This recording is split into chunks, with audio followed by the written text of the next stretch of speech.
우리가 인생을 살면서 이런 고민을 안 해본 사람이 없을 겁니다.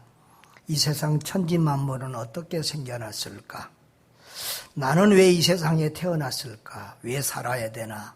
무엇을 위해 어떻게 살아야 되나? 사람들은 이런 고민을 하면서 살아갑니다. 또 이런 문제가 철학의 주제가 되기도 합니다. 그런데 그 답을 알고 사는 사람은 인생에 의미 있고 가치 있고 보람되고 행복한 삶을 살게 됩니다. 그러나 그 답을 모르고 살아가는 사람은 참된 행복을 누리지 못하고 헛된 것을 쫓아서 허무한 인생을 살게 되는 것이죠. 그래서 솔로몬의 고백처럼 왕궁 같은 집에서 부귀영화를 누리고 살아도 허전하기만 해서 헛되고 헛되다, 삶이 헛되다 그렇게 말하는 것입니다. 오늘 우리는 이사야서를 읽었습니다. 예수님도 자신을 증거하고 설교하실 때에 이 이사야서를 많이 인용하셨습니다마는 이사야서는 예수님 탄생하기 700여 년 전에 이사야 선지자에 의해서 기록이 되었습니다. 그런데 마치 예수님을 보고 기록한 것처럼 예수님에 대한 정확한 예언의 기록들이 많아서 우리는 좀 놀라기도 하고 또 별명을 이사야서는 구약의 복음서다 이렇게 별명을 붙이기도 합니다.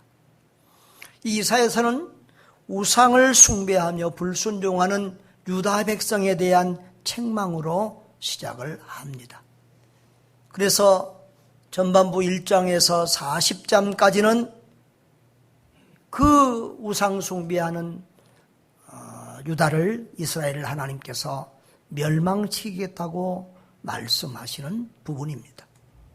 그런데 40장에서 66장까지 이 이사야서는 66장까지 이렇게 있습니다. 성경 전체가 몇 장이죠? 성경 전체가 몇 권이죠? 66권. 그런 것처럼 66장까지 있어요. 그런데 40장에서 마지막 66장까지는 그러나 하나님은 이스라엘을 버리지 않고 포기하지 않고 다시 회복시키신다는 거예요. 위로의 메시지예요. 포로에서 다시 돌아오게 하시고 구원하셔서 다시 이스라엘을 회복시켜서 하나님의 구원 역사를 이루어 가시겠다고 하는 그런 말씀입니다. 특별히 하나님의 이스라엘 백성을 회복시키게 있어서 진정한 회복은 정치적인 국가적인 그런 회복이 아니라 메시아 예수 그리스도를 통한 회복이라는 것을 강조하고 있습니다. 오늘 우리가 읽은 부분은 후반부로서 회복과 위로의 말씀에 대한 기록이 되겠습니다. 자, 우리는 이사야서 43장 7절에서 하나님의 인간 창조의 목적과 인간 존재 목적에 대해서 우리가 살펴보도록 하겠습니다. 자, 이사야 43장 7절에 내 이름으로 불려지는 모든 자 곧 내가 내 영광을 위하여 창조한 자를 오게 하라. 그를 내가 지었고 그를 내가 만들었느니라 라고 했습니다.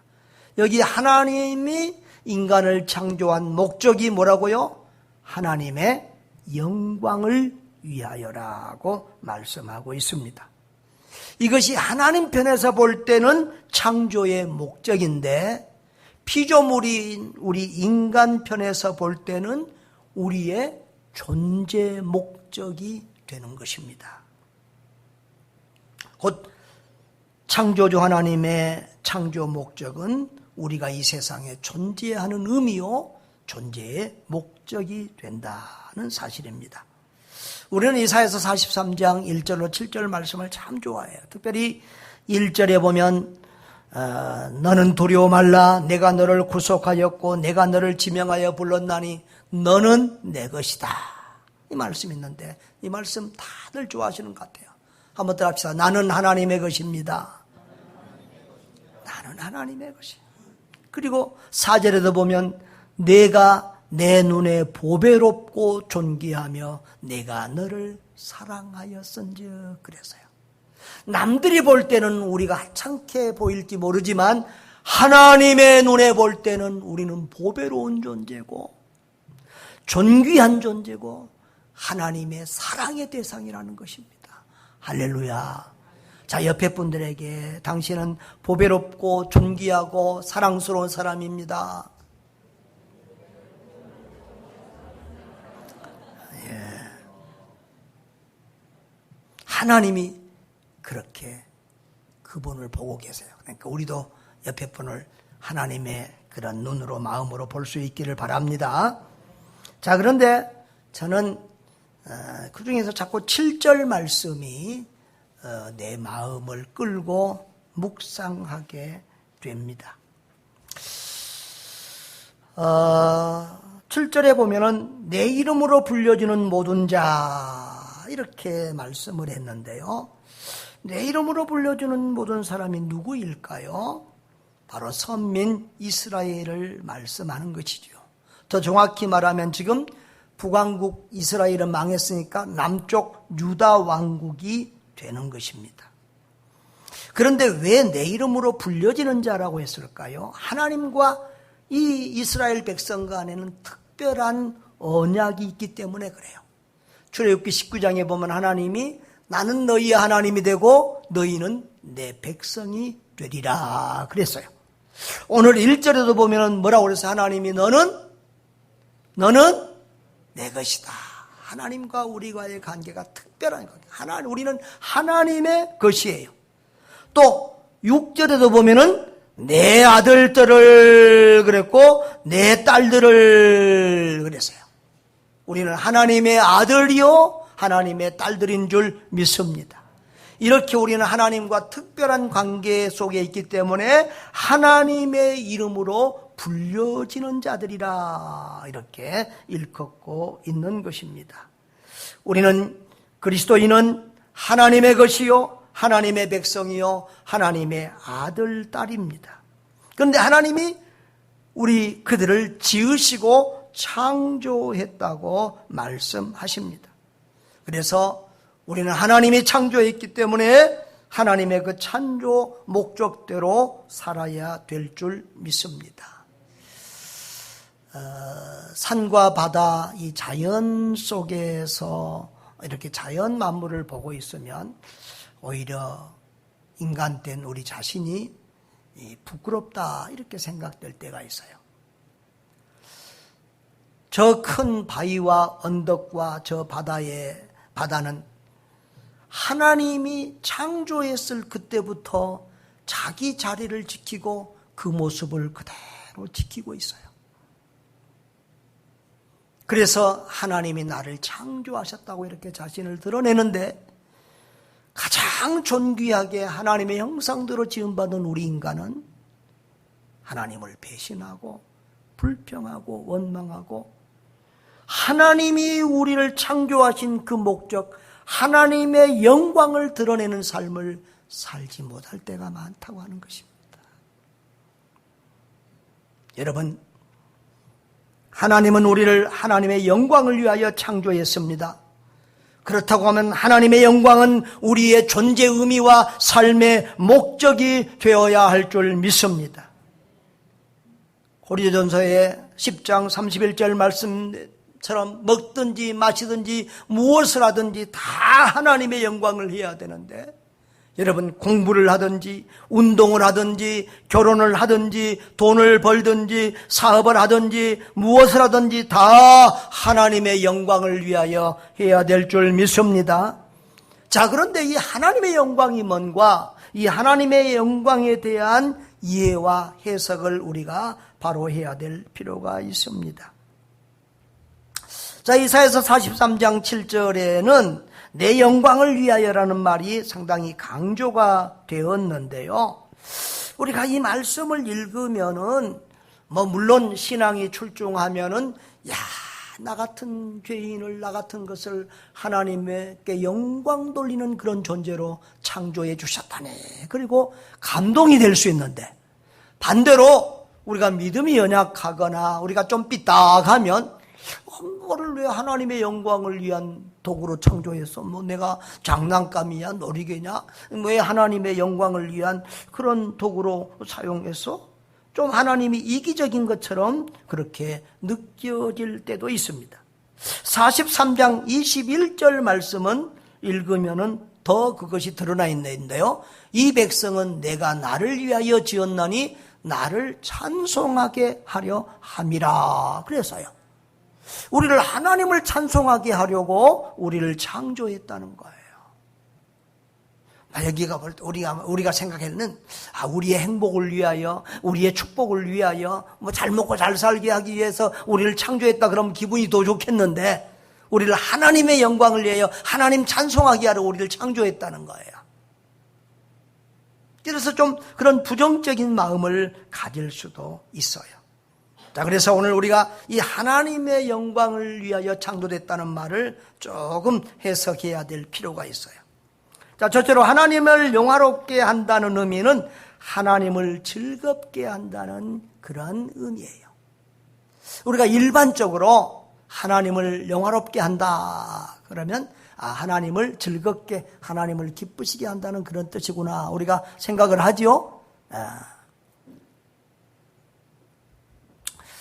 하나님은 인격적인 하나님이기 때문에 우리가 성경에 보면 하나님이 슬퍼한다, 기뻐한다 이런 의미가 있어요. 하나님을 즐겁게 한다. 여러분, 효자는 부모를 기쁘게 하기 위하여 힘써요. 부모를 기쁘게 하는 것이 자기의 기쁨이에요. 부모가 기쁘면 자기도 기뻐요. 이것이 효자예요. 성도 중에서도 효자 성도는 하나님 아버지를 기쁘게 해요. 그리고 하나님이 기뻐하시면 나도 기뻐해요. 그런 성도들 될 수 있기를 바랍니다. 두 번째로 하나님을 영화롭게 한다는 의미는 하나님의 영광을 반사하고 드러낸다는 거예요. 우리 기독교인들, 특별히 우리 장로교인들은 사람의 제일 된 목적은 뭐다? 하나님을 영화롭게 하고 영원토록 그를 즐거워하는 것이다. 이 말을 잘 알아요. 하나님의 영광, 귀가 닳도록 들었어요. 그래서 우리 개혁주의, 이 칼빈주의는 하나님의 영광신학이라고 말하기도 해요. 이 하나님의 영광은 성경에서 가장 중요한 그런 주제예요. 여러분, 지금 영국의 여왕이 엘리자베스 2세가 서거했죠.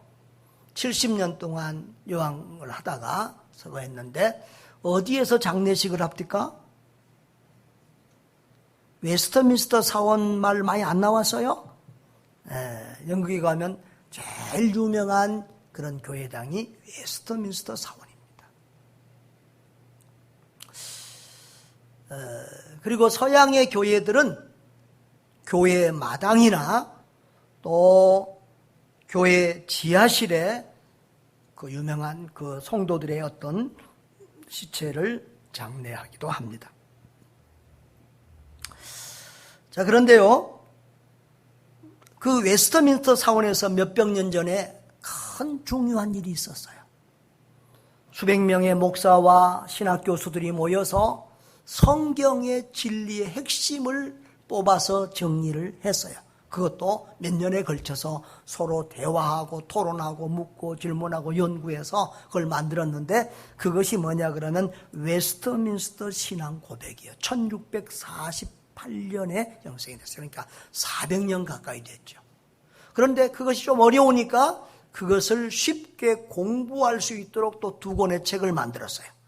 어른 공부, 성경 공부용으로 만든 책은 대요리 문답이에요. 왜 문답이라고 했냐 그러면 질문과 답변 형태로 이 책이 되어 있기 때문에 그래요. 그리고 어린이나 청소년들을 위해서 성경 공부를 위해서 만든 책이 소요리 문답이라는 책이에요. 그런데 대요리 문답보다도 지금 소요리 문답이 훨씬 더 많이 알려주고 많이 사용되고 있어요. 지금도 장로교회에서는 이걸 안 배운 교회가 별로 없어요. 여러분 오래돼서 기억이 없겠지만 우리 교회도 오래전에 수요일에 이 소요리 문답을 전부 다 내가 가르친 적이 있어요. 그리고 우리 청년들이나 학생들도 이제는 토요 모임에서는 이 웨스트민스터 신앙고백, 특별히 소요리 문답책으로 공부할 때들이 있었어요. 그러니까 참 우리가 알고 보면 이 400년 전의 성도들이 오늘 우리보다 훨씬 더 성경에 대한 지식과 수준이 높아서요. 지금 저와 여러분들이 웨스트민스터 신앙고백, 대소요리 문답 보면 상당히 어렵다는 느낌이 들어요.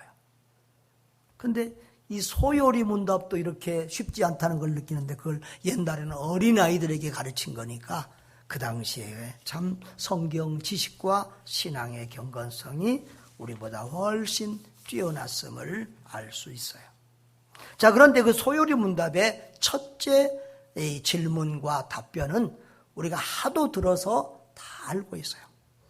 자, 첫째 질문이 뭐지요? 사람의 제일된 목적. 여기서는 사람의 최고의 목적 그랬는데 사람의 최고의 목적이 무엇입니까? 이렇게 물어요. 그러면 답이 뭐예요?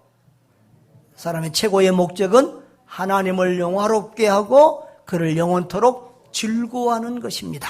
이렇게 답이 나오지요. 그래요. 성경에는 고린도전서, 요한계시록 또 여러 군데서 하나님의 영광이 우리의 삶의 궁극적인 목적이라는 것을 자주 말씀하셨어요. 자, 제가 군대를 졸업하고 1982년도에 우리 고려신학교를 오기 전에 합동 측에서 이 총신 쪽이죠. 합동 측 지방신학교를 다녔어요.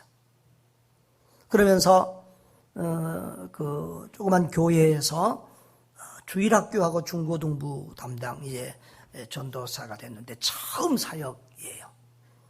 참 병아리 전도사, 초짜 아무것도 모르는 그런 전도사죠. 근데 이제 참 하나님께서 그때는 은혜를 주셔서 주일학교도 중고등부도 많은 부흥을 할 때예요. 토요일 날 이렇게 성경 공부를 할 때 애들이 많이 모여요.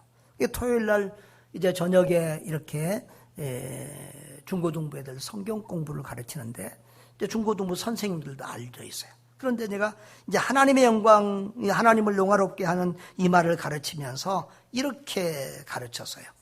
우리 인간이 이것은 하나님을 영화롭게 한다는 말은 우리 인간이 하나님을 영광스럽게 만드는 것을 의미하지 않는다. 하나님은 이미 영광스러우시다. 하나님께서는 영원 전부터 영광스러우셨으며 앞으로도 영원토록 영광스러우시다. 어떤 피조물도 그 하나님의 영광을 더하거나 빼거나 할 수 없이 하나님은 완전한 영광체라는 거예요. 자, 이렇게 내가 가르친 것은 이 G.I. 엘리암슨의 소요리 문답 해설서를 공부하고 그렇게 가르친 거예요. 이분의 책이 이 소요리 문답 이 해설에 아마 가장 유명하고 전통적인 책인 것 같아요. 이 책인데요. 그때는 아주 옛날 고본이었습니다. 그랬더니 그 교회 담임 목사님 여동생이 중고등부 교사였는데 좀 이상하다는 거예요. 우리가 하나님의 영광을 이렇게 어떻게 할 수 없다고 하니 그게 무슨 말입니까? 이렇게 자꾸 질문하고 해서 서로 이렇게 좀 변론한 적이 있어요.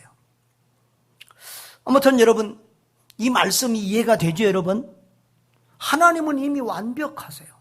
하나님은 이미 완벽한 영광체예요. 그래서 우리가 하나님을 어떻게 부서뜨려서 영광을 부족한 낮추고 하나님을 또 더 존귀하게 영광스럽게 하고 우리가 그렇게 할 수가 없어요. 그러면 하나님을 영화롭게 한다, 영광스럽게 한다는 말은 무슨 말인가?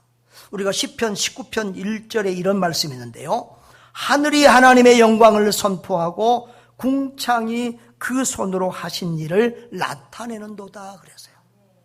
하늘이 하나님의 영광을 선포해요. 하나님이 나를 만들었다. 이 풀이나 꽃이나 이런 것들 우리가 예수 믿으면요, 구원받으면 할머니들도요 막 그런 말을 해요. 목사님 저 꽃이요 춤을 춰요, 저 풀이요 막 할렐루야 그러고 하나님께 찬송하고 있어요. 이런 표현들을 하는 걸 우리가 가끔 듣잖아요. 그런 것처럼 이 모든 피조물이 하나님의 영광을 반사하는 것을 느낄 수가 있어요. 여러분, 해가 있고 달이 있어요. 해는 빛을 발산해요. 그런데 달은 빛을 발산하지 못해요. 그런데 달도 빛나잖아요. 달은 뭐죠? 해를 반사해서 빛이 나는 거예요. 우리가 하나님 안에 살고 하나님 뜻대로 살고 하나님과 친밀하게 교제하며 그렇게 살면 우리를 통해서 하나님이 드러나요. 하나님이 나타나요. 하나님의 영광이 반사돼요. 야, 하나님 아니면, 저 사람이 예수 믿는 사람, 하나님 아니면 저렇게 변화될 수가 없다. 역시 예수 믿는 사람이 다르구나. 이렇게 우리가 하나님의 영광을 반사하는 존재들이 되는 줄 믿습니다. 자, 그런데 그때 그 전도사 때의 나의 더 큰 고민은 누군가가 이 성경을 보고 왜 하나님이 우리를 하나님의 영광을 위한 존재로 창조했습니까? 왜 우리를 하나님을 찬양하는 존재로 창조했을까? 하나님 좀 이기적으로 우리를 창조하신 것 같네요. 이렇게 질문하면 내가 뭐라고 대답해야 될까? 또 내 마음에도 이 문제를 시원하게 해결하고 싶은 그런 마음이 있어서 고민을 했습니다. 기도했습니다. 그때 제가 이렇게 기본적인 것을 정리하고 묵상했습니다. 하나님께는 악이 없으시다. 믿습니까? 그래서 하나님은 결코 이기적인 분이 아니시다. 그렇다고 하면 우리를 하나님의 영광을 위해서 인간을 창조했다는 말은 하나님의 어떤 이기적인 그런 행동이 아니라는 거예요. 하나님께도 영광이 되고 우리에게도 유익이 되는 그런 창조, 섭리고 역사였다는 거예요. 그러면 하나님은 어떨 때 좋아하시고 어떨 때 영광 받으시는가? 우리가 하나님을 사랑하고 우리가 이웃을 사랑하며 선을 행할 때 하나님이 우리 인간을 즐거워하신다는 거예요. 우리가 나쁜 일하고 악한 일 할 때 아니고 우리가 가장 하나님 보시기 아름답게 하나님을 사랑하고 이웃을 사랑하며 선하게 아름다우게 살 때 하나님이 영광을 받으신다. 그러므로 우리를 하나님의 영광을 위한 존재로 창조했다는 말은 우리가 가장 아름답고 가장 사람답고 가장 훌륭하게 사는 모습, 그런 삶을 살라고 우리를 창조했다는 거예요. 이해가 되십니까? 그 다음에 하나님을 즐거워하는 것이 하나님을 영화롭게 하는 것이다. 어느 때인가 이 또 사실을 깨닫게 됐어요. 제가 한 7년 전쯤이라고 6, 7년 전쯤이라고 생각이 되는데요.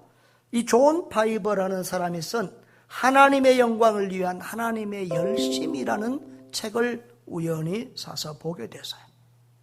이 책을 보니까 저자가 이렇게 되어 있어요. 조나단 에드워드와 존 파이프 공저. 공저라는 말이 무슨 말씀이야? 둘이 같이 합작해서 썼다는 말 아니에요? 그런데 조나단 에드워드가 누군 줄 아세요? 조나단 에드워드는요 300여 년 전의 사람이에요. 미국의 그 초창기의 청교도로서 미국에서 가장 존경받는 목사님이고 신학교세요. 우리가 가끔 어린이날이나 가정의 달에 미국에서 제일 유명한 명문 가정 얘기할 때 있잖아요. 뭐 부통령도 나오고 뭐 국회의원, 뭐 장관, 목사, 선교사, 의사 뭐 엄청 나온 명문가 그 얘기할 때 그 집이 바로 조나단 에드워드 가문이에요. 그 조나단 에드워드 목사님이세요. 그 목사님은 정말 존경받는 그런 목사님이신데 이 존 파이프가 그 목사님에 대해서 연구한 거예요. 근데 그 목사님이 이 소요리문답, 일문답을 어떻게 해석했느냐 그러면 우리 소요리문답, 일문답 내용이 뭐죠? 하나님을 영원토록 하나님을 명화롭게 하며 영원토록 그를 즐거워하는 것이다. 이렇게 답이 나왔잖아요. 그런데 이 목사님은 거꾸로 해석했어요. 하나님을 즐거워하는 것이 하나님을 영화롭게 하는 것이다. 우리가 하나님을 최고로 기뻐할 때 하나님은 최고의 영광을 받으신다. 이렇게 해석을 한 거예요. 그런데 이게 좀 저는 상당히 쇼킹했어요. 그러면서도 상당히 이해가 되고 공감이 되고 은혜가 됐어요.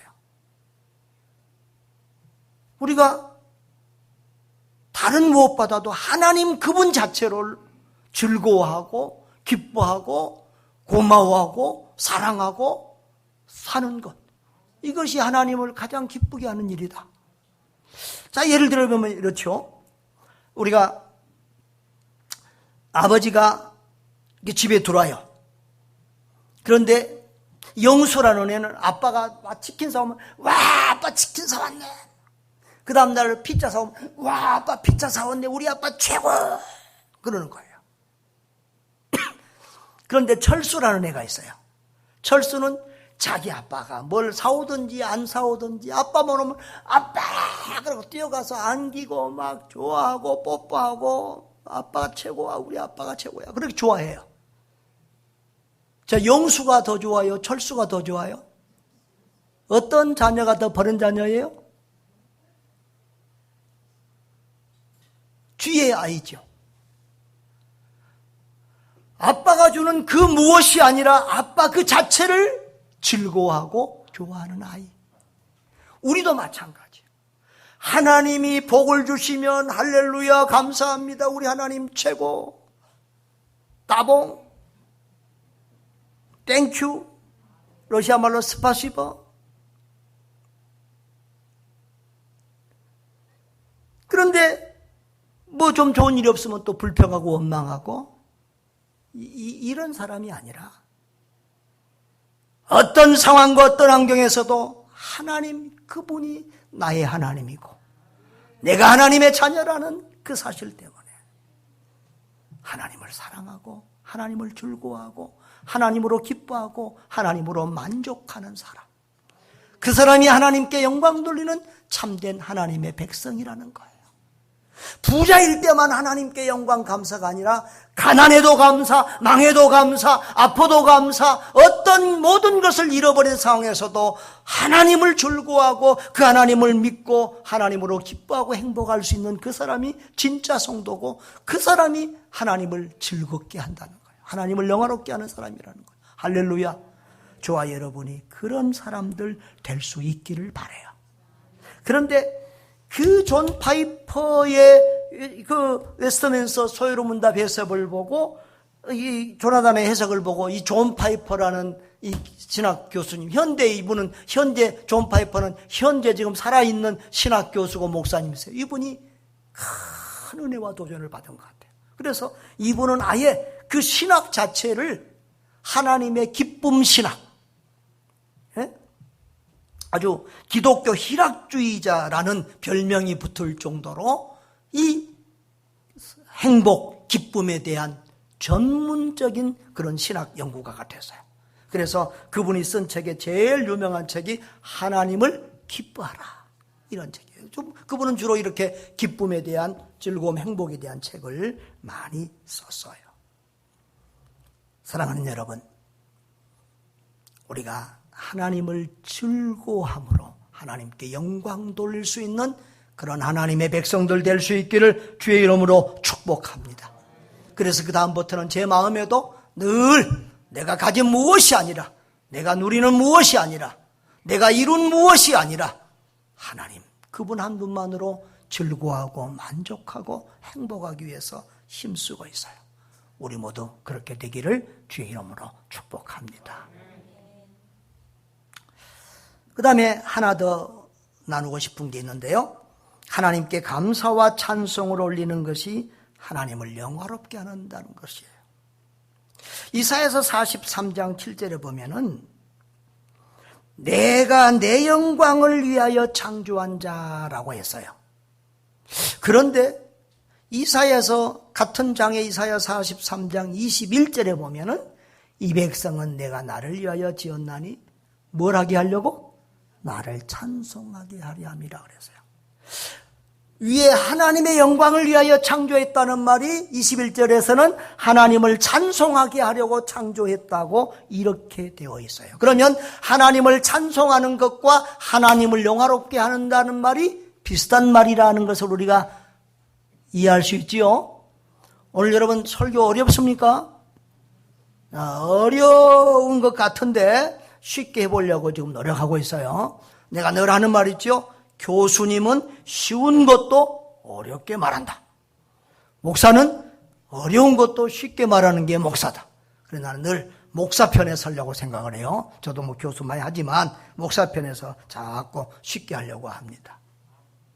이게 쉽게 말하는 버릇은 선교사 때 배웠어요. 선교사 가기 전에 내가 설교하거나 우리 성도들이 그때는 막 주보에다 원고까지도 안 했잖아요. 목사님 신학교 강의 하나 잘 들은 것 같습니다. 그래서요.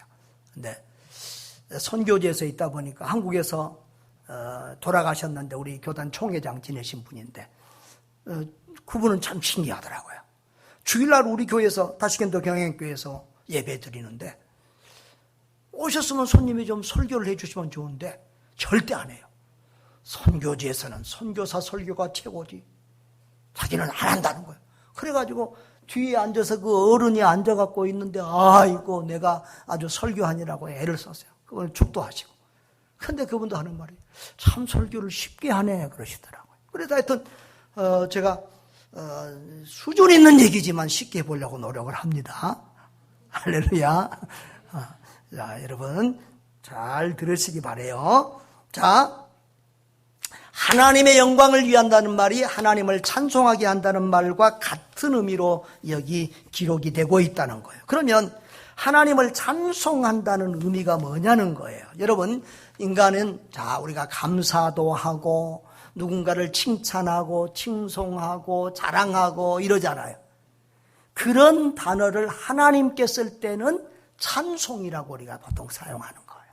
이 찬송은 하나님께 드리는 감사를 곡조에 담아서 감사하고 하나님을 칭송하고 하나님을 높이는 것을 곡조에 담아서 부르는 것이 찬송 아니겠어요?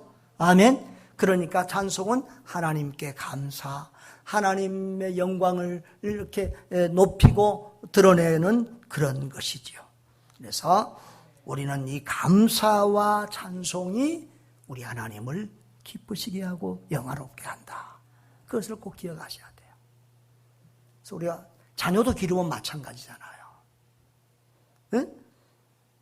정말 부모들은 자녀를 기르느라고 목숨 걸고 정말 온 힘과 희생을 다해서 자녀를 기르잖아요. 그런데 자녀들은 불평하고 원망하고 저 집에 뭐 엄마 아빠는 뭐 해줬는데 우리는 안 해줬다 그러고 이게 정말 힘든 거죠. 지난 며칠 그제 우리 북한 사역하는 아주 유명한 인터넷에 쳐보면 다 있어요.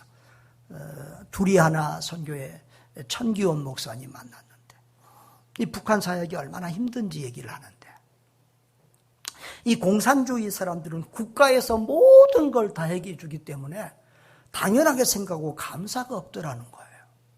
그래서 북한 선교하다가 자신도 너무 힘들어서 정말 며칠씩 잠을 못 잘 때가 있고 또 도와주던 권사님들이나 이런 분들도 시험이 들 때가 있어요. 한 권사님이 전화가 왔대요.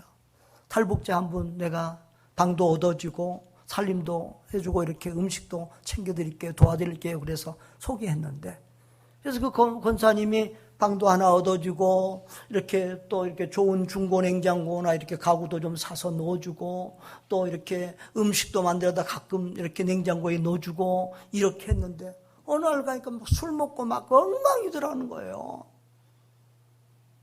교회도 안 나오고 그러더니 하는 불평이 다른 탈북자는 이 옆에 다른 집은 냉장고도 새 거 사주고 가구도 새 거 사주고 냉장고 안에도 음식도 고기로 사서 넣어줬는데 나는 이런 풀떼기만 주고 중고 사줬다고 그렇게 불평하고 원망하더라고요. 그래서 그 권사님이 큰 시험에 들었다는 거예요.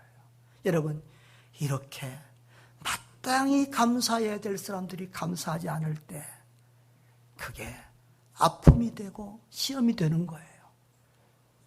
하나님은 우리의 감사만을 받기에 합당하신 분인데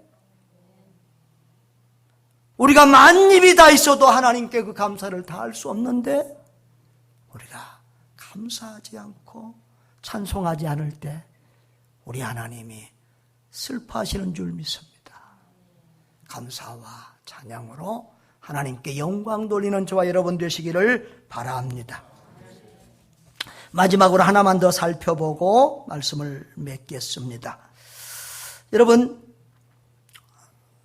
하나님의 영광을 드러내는 데 있어서는 우리만 아니라 우리가 또 하나님의 영광을 드러내서 우리의 이웃, 다른 나라, 다른 민족, 다른 사람들도 하나님께 영광 돌리는 삶을 살게 해야 된다.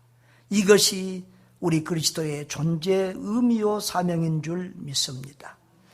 우리 43장 7절에 보면 내 이름으로 불려주는 모든 자 곧 내가 내 영광을 위하여 창조한 자를 오게 하라 그랬습니다. 하나님이 지금 저 바벨론 포로로 끌려가 있는 이스라엘 백성들을 다시 불러내오는 거예요. 그리고 그 이스라엘의 존재 이유, 이스라엘을 구원해 준 목적을 말씀하시는 거예요. 하나님의 영광을 드러내는 삶을 살게 하려고 너희를 구했다라는 거예요.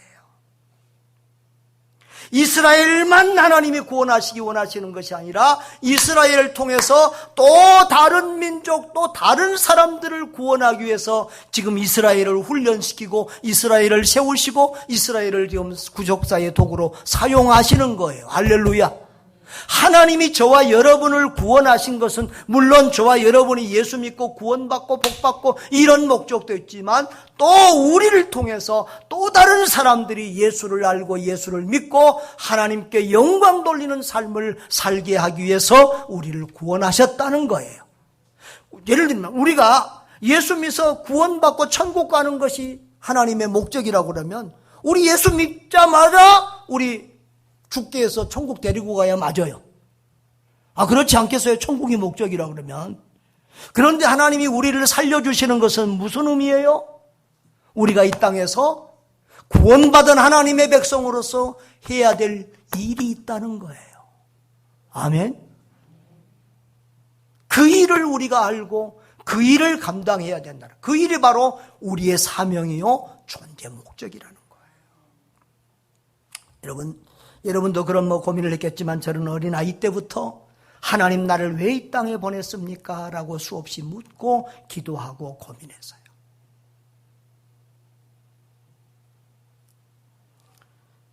어리지만 내 마음속에는 다른 사람을 돕고 다른 사람을 위해서 일하는 것이 하나님을 기쁘시게 하는 일이고 그것이 하나님이 나를 이 땅에 보내신 목적이라는 생각을 하게 되었어요.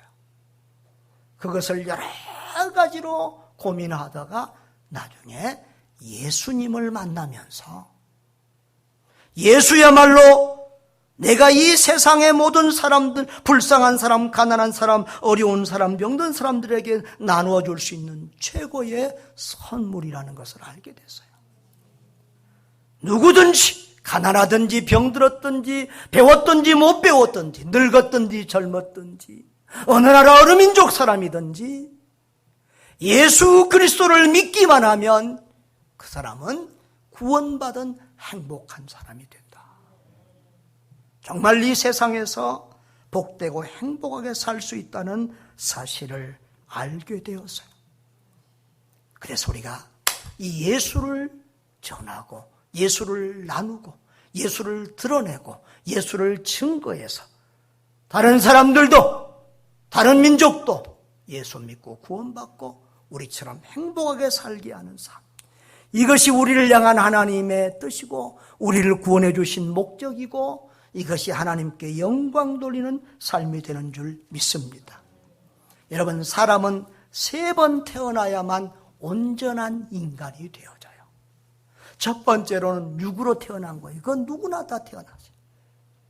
누구나 다. 그런데 육으로 태어난 사람들의 목적은 뭐예요? 잘 먹고 잘 살고 성공하고 자기 뜻한 바를 이루고 성취하는 게 육으로 태어난 사람들의 삶의 목적이에요. 여러분, 사람이 다 같은 사람이 아니에요. 사람은요, 수준이 달라요, 수준이. 불신자들과 우리의 삶의 수준이 다르고 삶의 목적이 달라요. 자, 두 번째는 거듭난 사람들이에요. 거듭난. 우린 예수 믿고 거듭났어요.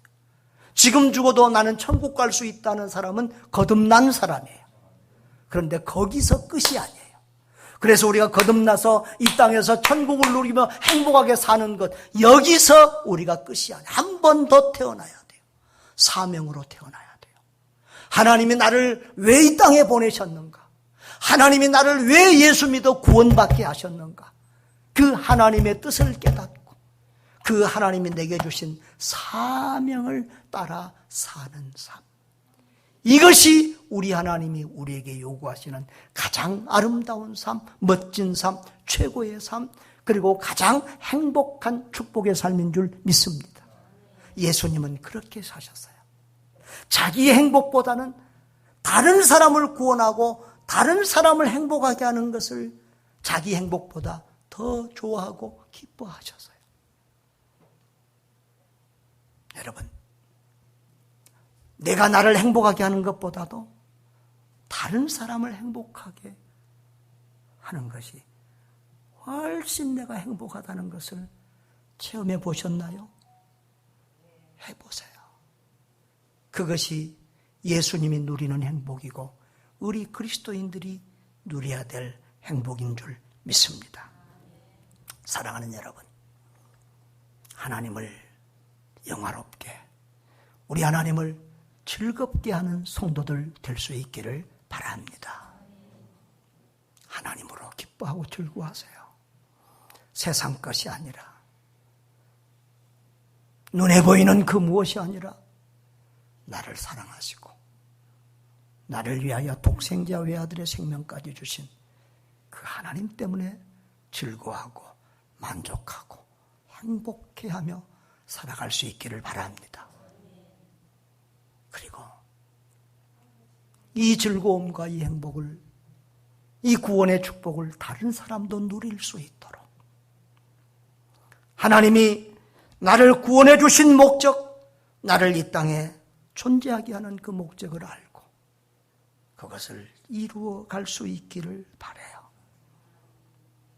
나 때문에 다른 사람들이 행복한 것을 보고 나를 통하여 다른 사람이 예수님을 만나는 그 모습들을 보고 우리도 하나님 앞에서 기뻐하며 즐거워하며 행복을 누리며 살 수 있기를 바랍니다.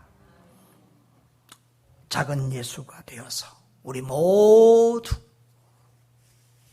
주님이 원하시는 참된 그런 인간으로, 그런 참된 행복을 누리며 살 수 있기를 주님의 이름으로 축복합니다. 아멘.